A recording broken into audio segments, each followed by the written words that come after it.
Reasoning ஒரு some பார்ப்போம். திசைகள் சார்ந்த கணக்குகள். குணால் வடக்கு புறமாக வடக்கு புறமாக 10 கிலோமீட்டர் நடக்கிறான். 10 கிலோமீட்டர் நடக்கிறான். அங்கிருந்து தெற்கு புறமாக 6 கிலோமீட்டர் நடக்கிறான். தெற்கு புறமாக 6 கிலோமீட்டர் நடந்து வரான். ஓகேவா? 6 கிலோமீட்டர். பின் கிழக்காக 3 கிலோமீட்டர் நடக்கிறான். இங்கிருந்து கிழக்கா 3 கிலோமீட்டர் நடக்கிறான். இப்போது அவன் தொடக்க புள்ளியிலிருந்து எந்த திசையில் இருக்கிறான்னு கேட்குறாங்க. இந்த தொடக்க புள்ளியிலிருந்து இப்போ அவன் எந்த திசையில் எவ்வளோ தூரத்தில் இருக்கான்னு கேட்குறாங்க. இது 6 போயிடுச்சுன்னா இது 4 கிலோமீட்டரா?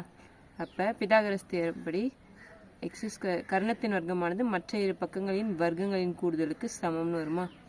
இப்போ 16 + 9 25 x². அப்போ x = 5.